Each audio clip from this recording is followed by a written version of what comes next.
এরকম জোনায়েদের মতো নেতা এই ইউনিয়নের চেয়ারম্যান হয়, আমি বিশ্বাস করি সেখানে সাম্য মানবিক মর্যাদা প্রতিষ্ঠা হবে ইনশাআল্লাহ।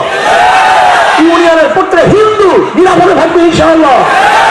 এই যে ইঞ্জিনিয়ার জোনায়েদ, এই যে দাঁড়াও তিনি, এই ছেলেটা কিন্তু মাদ্রাসার ছেলে না, এই আপনাদের এলাকার সন্তান। ও কিন্তু মাদ্রাসার সন্তান নয়, ইঞ্জিনিয়ারিং পাস করছে। আলহামদুলিল্লাহ, আমার ছোটবেলা থেকে আমি পরিচয়, ওর সাথে আমার পরিচয় আছে।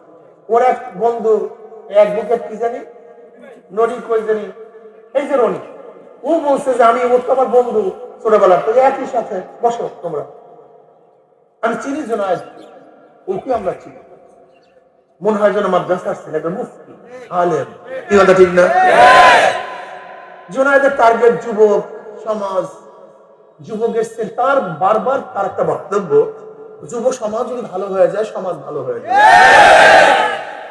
যুবক সমাজ যদি আদর্শবান হয় সমাজ আদর্শবান হবে। যুব সমাজ যদি নেতা হয় সেক্ষেত্রে সে নীতিবান হয়, তার সমাজ নীতিবান হয়ে যাবে, এটা ওর বক্তব্য। আলহামদুলিল্লাহ, আমি আশ্চর্য হয়ে গেছি, খুশি, আমার কলিজা ভরে গেছে। আজকে নজরপুর ইউনিয়নের যুবকদের আনাগোনা, তাদের হুজুর, তাদের স্ত্রী, তাদের উপস্থিতি আমাকে অনেক খুশি করেছে, আনন্দিত করেছে। আমি বিশ্বাস করি যুবক মুরব্বীরা, এই যুবক মুরব্বীরা, যুবকরা কাজ করবে, মুরব্বীরা বুদ্ধি দিবে, পরামর্শ দিবে, সামনে থাকবে। মুরব্বীরা সামনে থাকবে, যুবকরা পিছনে থাকবে। যদি মুরব্বীরা সামনে থাকে আর যুবকরা পিছনে থাকে, সেই দলকে গোটা দুনিয়ার কেউ হারাতে পারে না। ইতিহাস নাই।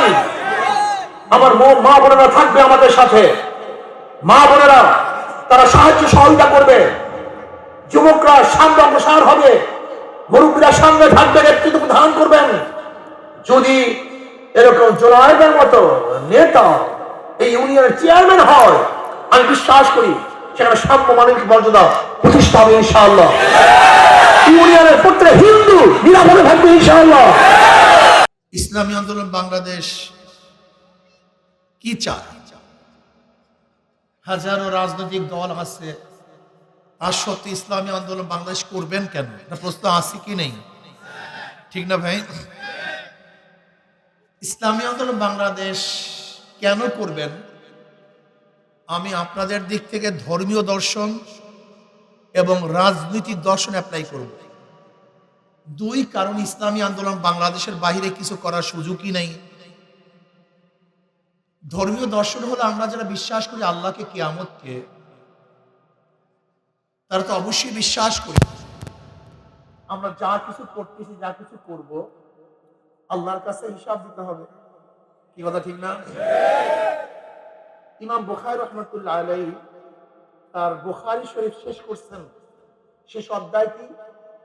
ওয়ানাদাউল মাওয়াজিন আল কিসত লিয়াউমিল কিয়ামা ওয়া আন্না আমাল বনি আদম ক্বালাহু উযান। কিয়ামতের ময়দানে আল্লাহ পাক রব্বুল আলামিন ইনসাফের, ন্যায়ের একটা মিজান, পাল্লা স্থাপন করবেন, এবং বনি আদমের যত কথা এবং কাজ সেগুলো ওজন করা হবে। কি করা হবে ভাই? মানে বালেগ হওয়ার পর থেকে মৃত্যুর আগ পর্যন্ত যত কথা বলছি, যত কাজ করছি, সমস্ত কথা এবং কাজ কি করা হবে? ওজন করা হবে। কাজে আমি কথাটা যদি গুনার বলি, আমার গুনার পাল্লা ভারী হবে। আমার কথাটা যদি নেকের হয়, তাহলে নেকের পাল্লা ওজন হবে। কি কথা ঠিক না? আমি কি বিশ্বাস করি? হ্যাঁ ভাই, কথা বলিও না, বাচ্চারা কেউ কথা বলিও না, হ্যাঁ কথা বলিও না। আমরা কি বিশ্বাস করি? যে কিয়ামত পর্যন্ত যত অবৈধ হত্যা হবে, এই অবৈধ হত্যার একটা ভাগী কাবিল পাবে। আদম আলাইহিস সালাতু ওয়াস সালাম সন্তান কাবিল যেহেতু গোটা দুনিয়ার মধ্যে অবৈধ হত্যা প্রথম সংগঠিত করেছিল, এর জন্য কিয়ামত পর্যন্ত যত অবৈধ হত্যা হবে তার একটা গুনার অংশ কে পাবে? জোরে বলেন সবাই। কেন বলেন সবাই? বুখারীর মধ্যে রওয়ায়াত আছে, কিয়ামত পর্যন্ত যত অবৈধ হত্যা হবে তার একটা অংশ কাবিল পাবে, যেহেতু এই কাজটা শেষ সূচনা করেছিল। তাই যার দ্বারা গুনার কাজ সূচনা করা হয় সে ব্যক্তি সমস্ত গুনার অধিকারী হবে। কি কথা ঠিক না? ধরে নেন আপনারা কিছু যুবক একত্রিত হয়ে উপরে যাবেন চুরি করার জন্য, ডাকাতি করার জন্য। খেয়ালাকে বলছে ভাই আমরা যুবকের ডাকাতি করবো, চুরি করব, আর তোমার খেয়া ব্যতীত তো আমি কাজটা করতে পারবো না। এখন খেয়ালা বলতেছে ভাই আমি তো মুসলিম মানুষ, আমি দরবেশ চরমরার মুড়ি তাবলীগ করি, আমি তো চুরির ভাগের মধ্যে নেই। কিন্তু যেহেতু তোমরা যুবকরা ইচ্ছা করছো চুরি করার জন্য, আর আমার খেয়া ব্যতীত কাজটা করতে পারবে না, আসো তোমার চুরির ভাগের মধ্যে নেই, কিন্তু আমি ধাক্কা দিয়ে তোমাদেরকে পার করে দিই। আচ্ছা খেয়ালা যদি চুরির ভাগেও না হন, ধাক্কা দিয়ে পার করে নেন, তাহলে চুরি এসে আর খেয়ালার কোনো দোষ আছে ভাই? কেন? সে তো চুরির ভাগের মধ্যে নেই। কি দিয়েছে? কেন ওরা ধাক্কা ব্যতীত চুরি করতে পারতো না। এটা আগে বুঝেন, এটাকে বোঝার চেষ্টা করি। চুরিওয়ালা ভাগের মধ্যে নাই, কিন্তু তার ধাক্কা ব্যতীত এই যুবকরা অন্যায় কাজটা করতে পারতো না। কাজে দায়িত্ব কে নিবে? ওই খেয়ালাকে দিতে হবে। ঠিক কি আমাদের ময়দানে অনেক মুসল্লি তারা দেখবে লক্ষ লক্ষ জিনার গুনাহ, লক্ষ লক্ষ মদের গুনাহ, লক্ষ লক্ষ চুরির গুনাহ। মুসল্লি বলবে আল্লাহ আমি তো কোনোদিন চুরি করিনি, আমি তো কোনোদিন মদ পান করি নাই, আমি তো কোনো মেয়ের দিকেও তাকাই নেই, এত ধর্ষণের গুনাহ আসলো কোথা থেকে? আল্লাহ বলবেন আমি জানি তুই কোনোদিন মদ পান করস নাই, কিন্তু যাদেরকে ভোট দিয়ে মদের আইন পাশ করার সুযোগ করিয়েছো, তোর ভোট ব্যতীত মদের আইন পাশ করতে পারতো না, এর জন্য সমস্ত গুলা তোর আমলনামায় লিখে দিয়েছে। কথাটা বুঝে দেবেন। যেরকম সংসদে বিল উত্থাপন হয়, স্পিকার সাহেব কি বলে? মদের পক্ষে কি আছেন, মদের পক্ষে কি আছেন, মদের পক্ষে কি আছেন, হাত তোলেন, হাত তোলেন, হাত তুলছেন। হা জয় হয়েছে, হা জয় হয়েছে, হা জয় হয়েছে। এই যে হাত তোলার কারণে মদের আইন পাশ হয়েছে। যদি হাত না তুলতো তাহলে মদের আইন পাশ হইতো? আপনারা সুযোগ কে করছে? জোরে বলেন তো দেখি কেন। আপনারা যদি ভোট না দিয়ে তাকে সংসদে নাম পাঠাতেন, তাহলে সে মদের পক্ষে হাত তুলতে পারতো না। আপনার ভোটের কারণে গোটা বাংলাদেশের মধ্যে যত চুবুক মদ দেওয়া হবে, প্রত্যেকটা চুবুকের গুণ আপনার আমলনামায় লেখা হবে। আপনি কি ভাবছেন ভোট দিয়েছি? বোকা আপনি।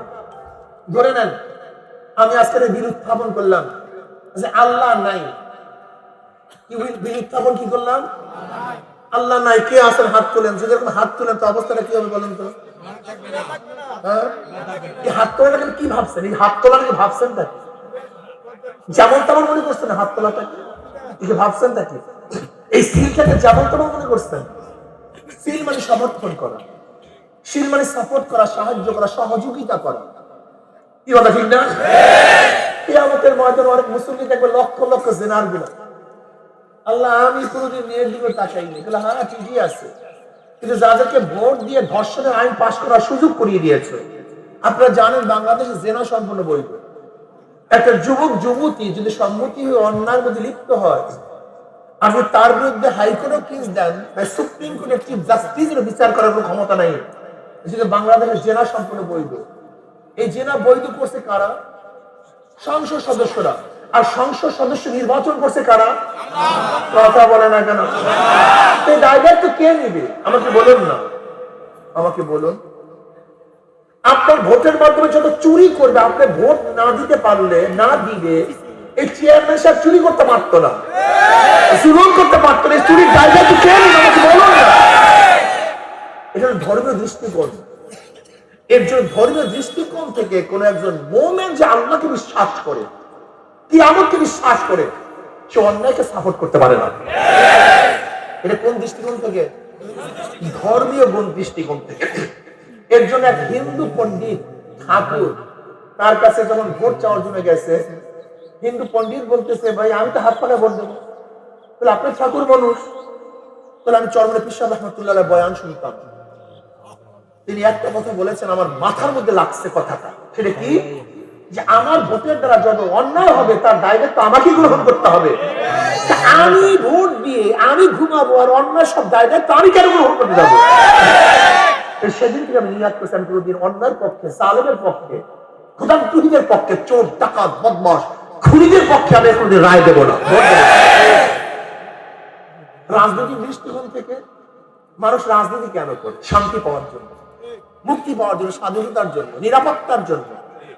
এ দেশ কেন স্বাধীন হয়েছিল? সাম্য, মানবিক মর্যাদা, সামাজিক ন্যায় বিচার প্রতিষ্ঠিত করার জন্য। আপনাকে জানেন স্বাধীনতার সেই স্লোগান কি ছিল? প্রিয় ভাইয়েরা, আমার যুবক বন্ধুরা, কয়েকটা মিনিট কথা শোনো। দেখো, ব্রিটিশদের বিরুদ্ধে আমরা আন্দোলন কেন করেছিলাম? ব্রিটিশদের বিরুদ্ধে আন্দোলন করেছিলাম, বৈষম্যের বিরুদ্ধে আন্দোলন করেছিলাম। যেহেতু ব্রিটিশ আমাদের সাথে বৈষম্য করছিল, এই জন্য তাদের বিরুদ্ধে আন্দোলন করেছিলাম। আবার পাকিস্তান কেন করেছিলাম? সংখ্যালঘু ভারতের লোকজন মুসলমানদের সাথে বৈষম্য করার কারণে আমরা পাকিস্তান নামীয় স্বাধীনতা রাষ্ট্র কায়েম করেছিলাম, বৈষম্য দূর করার জন্য। ৭১ পাকিস্তান থেকে আমরা আলাদা হয়ে বাংলাদেশ কেন করেছিলাম? বৈষম্য দূর করার জন্য। যেন পশ্চিম পাকিস্তানের লোকগুলি পূর্ব পাকিস্তানের সাথে বৈষম্য করছে, এর জন্য আমরা স্লোগান দিয়েছিলাম সাম্য, মানবিক মর্যাদা, সামাজিক ন্যায় বিচার প্রতিষ্ঠা করতে চাই। আন্দোলন করে বাংলাদেশ নামে একটা ভূখণ্ড আমরা কায়েম করেছিলাম, স্বাধীন করেছিলাম। আজকে ৭১ থেকে ২০২৪ 5ই আগস্ট পর্যন্ত যারা ক্ষমতা, ৪ আগস্ট পর্যন্ত যারা ক্ষমতায় ছিল, এই 5ই আগস্ট পর্যন্ত যারা ক্ষমতায় ছিল, এরা বৈষম্য দূর করতে পারে? জোরে বলে পারে? এর জন্য ২০২৪ 5ই আগস্ট আবার আন্দোলন সংগ্রাম করেছিলাম। কিসের জন্য? আন্দোলনের সূচনা কি ছিল? বৈষম্য চাই না, আমরা বৈষম্য দূর করতে চাই। এর জন্য মানুষ জীবন দিয়েছে, রক্ত দিয়েছে। আপনাদের নরসিংদী জেলার মানুষগুলি সেই আন্দোলনের বহু বড় ভূমিকা পালন করেছে। এটা আপনাদের জন্য গৌরবের বিষয়। ধন্যবাদ আপনাদেরকে। নাহি শহীদ হয়েছে আমাদের ছাত্র আন্দোলনের ছেলে তাহমিদ, এরকম হাজারো সন্তানেরা শহীদ হয়েছে। কিসের জন্য ভাই? বৈষম্য দূর করতে চাই, জুলুম চাই না, অত্যাচার, অবিচার, চাঁদাবাজি, দখলদারি, আমার শান্তিতে বসবাস করতে। কিন্তু আমরা কি দেখলাম? 5ই আগস্টের পর আবারও সেই চাঁদাবাজি নাই। চাঁদাবাজি নাই, আপনাদের দুর্নীতি নাই, জুলুম নাই, অত্যাচার নাই, অবিচার নাই, মিথ্যা মামলা নাই। তাহলে কেন আন্দোলন করেছিলাম? শেখ হাসিনার বিরুদ্ধে আন্দোলন কেন করেছিলেন? জুলুমের বিরুদ্ধে আন্দোলন করেছিলেন, বৈষম্যের বিরুদ্ধে আন্দোলন করেছিলেন, চাঁদাবাজির বিরুদ্ধে আন্দোলন করেছিলেন। 5ই আগস্টের পরে আবারও বেশি চাঁদাবাজি হয়, আবারও সেই বৈষম্য হয়, আন্দোলন ব্যর্থ হয়ে যায়। এই আমত পর্যন্ত আন্দোলন করবেন, কোনোদিন আন্দোলন সাকসেস হবে না। আসলে মূল আমরা দেখি না। ব্রিটিশদের উপর আন্দোলন করেছি, সাকসেস হয় নাই। পাকিস্তান করছি, সাকসেস হয় নাই। বাংলাদেশ করছি, সাকসেস হয় নাই। শেখ হাসিনা ফ্যাসিস্টকে বিতাড়িত করেছি, পালাতে বাধ্য করেছি, কিন্তু এখনো সাকসেস। কারণটা কি? সুন্দর একটা কারণ আমাদের শায়খ মোর্শেদ বলে গেছে। দেখেন আপনাদের মাথায় ধরে কিনা। একজনের নাম এ, একজনের নাম বি, একজনের নাম সি। এও চোর, বিও চোর, সিও চোর। ক্ষমতা আছে এ, সে কি করবে? হটাও এ, বসাও বি, সে কি করবে? হটাও বি, বসাও সি, সে কি করবে? কারণটা কি? নেতার পরিবর্তন হয়েছে, দলের পরিবর্তন হয়েছে, কিন্তু নীতি আদর্শ পরিবর্তন হয়নি। মাদার গাছ লাগিয়ে আমের আশা করা, তেঁতুল গাছ লাগিয়ে মিষ্টি ফলের আশা করা, দুর্নীতিবাজ, চোর, ডাকাত, বদমাশ নেতাদের মাধ্যমে দুর্নীতি বন্ধ হতে পারে না। এতদিন চাঁদা তুলছে ফেন্টু, এখন চাঁদা তুলে নেন্টু। ঠিক হয়? এতদিন দখলদার করেছে কেন্টু, এখন করে ফেন্টু।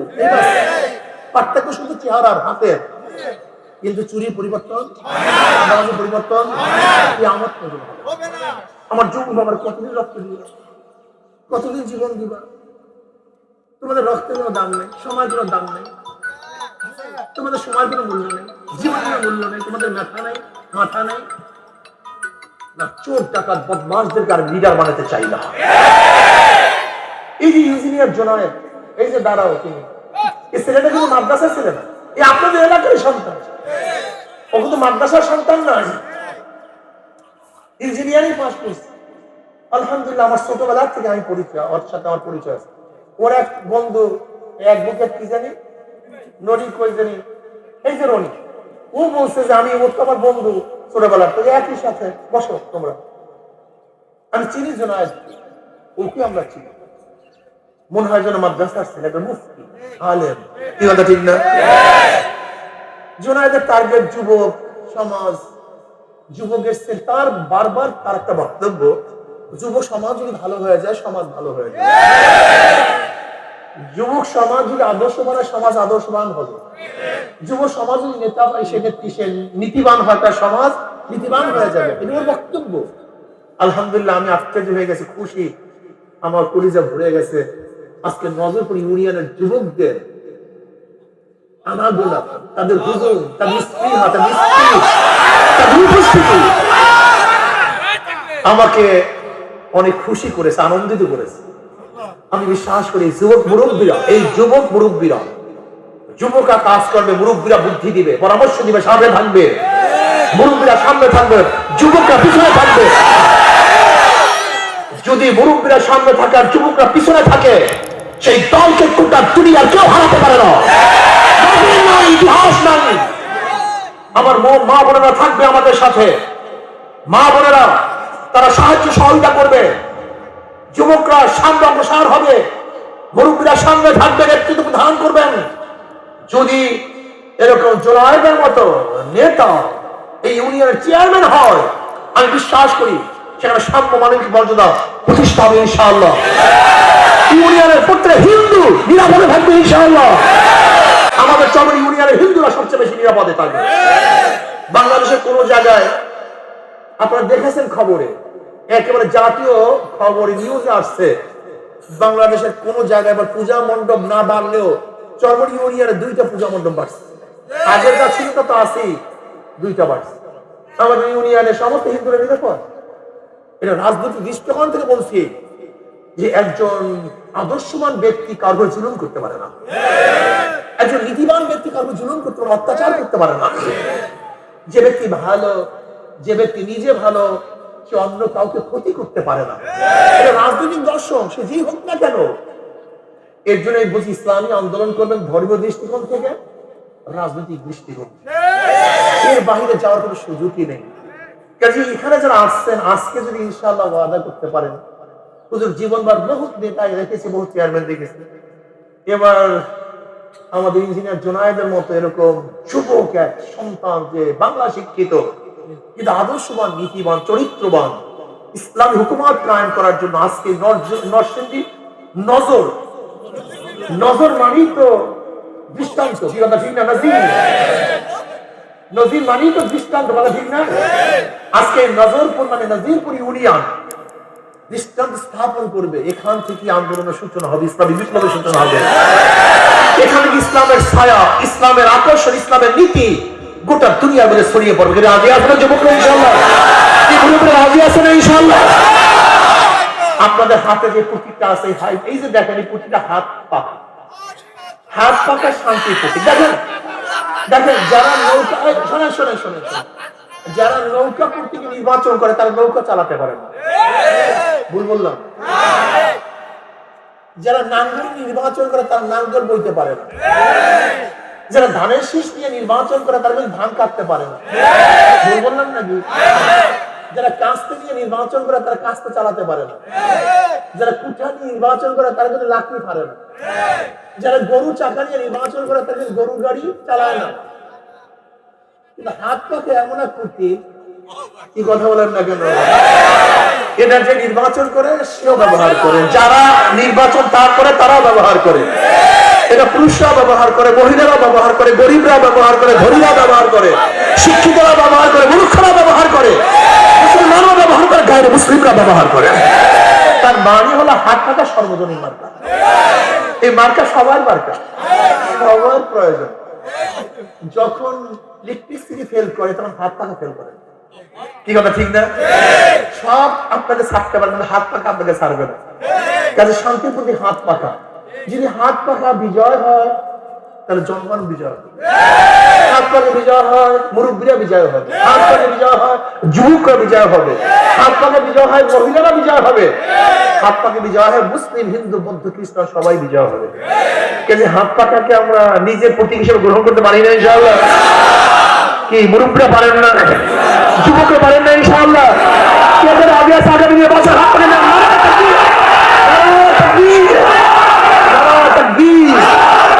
আল্লাহ আমাদের সবাইকে মাশাআল্লাহ আশা করি ইনশাআল্লাহ এই নজরপুর ইউনিয়ন নজির সৃষ্টি করবে, এই নজরপুর ইউনিয়ন নজির সৃষ্টি করবে, দৃষ্টান্ত স্থাপন করবে ইনশাআল্লাহ।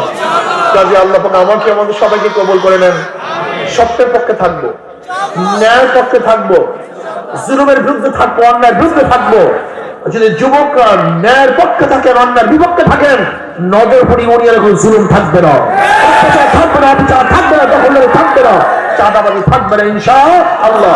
এক থাকবেন, এক অভিন্ন থাকবেন। দেখবেন দুর্নীতির বিরুদ্ধে যখন আপনি এক হয়ে যাবেন, দুর্নীতি পালিয়ে বেড়াবেন, এখানে থাকবে না। আল্লাহ আমাকে আমাদের সবাইকে কবুল করে নেন। আল্লাহুম্মা আমিন। ربنا ظلمنا انفسنا وان لم تغفر لنا وترحمنا لنكونن من الخاسرين। আল্লাহ আপনার জমিনে আপনার হুকুমত, ইসলাম হুকুমত কায়েম করে দেন। ইসলাম হুকুমতের জন্য সাহাবায়ে কেরামদের নমুনায় সহিহ জাদ্দোজিহাদ করার তৌফিক দিয়ে দেন। আল্লাহ আমার মুরব্বিদেরকে কবুল করে নেন। আল্লাহ যুব সমাজকে কবুল করে নেন, হাতকে বিজয় করে দেন। রব্বিরহামহুমা কামা রাব্বায়ানি সগীরা। সুবহান রাব্বিকা রাব্বিল ইজ্জাতি আম্মা ইয়াসিফুন ওয়া সালামুন আলাল মুরসালিন আলহামদুলিল্লাহি রাব্বিল আলামিন। ভাই একটা কথা শুনুন, আগামী 17 জানুয়ারি যুব আন্দোলনের উদ্যোগে জাতীয় সেমিনার হবে, সম্মেলন হবে, সরদের উদ্যোগে সবাই যাবেন ইনশাআল্লাহ। আর আগামী 19, 20, 21 ফেব্রুয়ারি, কি ভাই 19, 20, 21 চরমনায় বার্ষিক পাবে, সবাই যাবেন ইনশাআল্লাহ। মুরব্বিরা যাবেন, যুবকরা যাবেন ইনশাআল্লাহ, কে কে যাবেন ইনশাআল্লাহ? নারায়ে তাকবীর।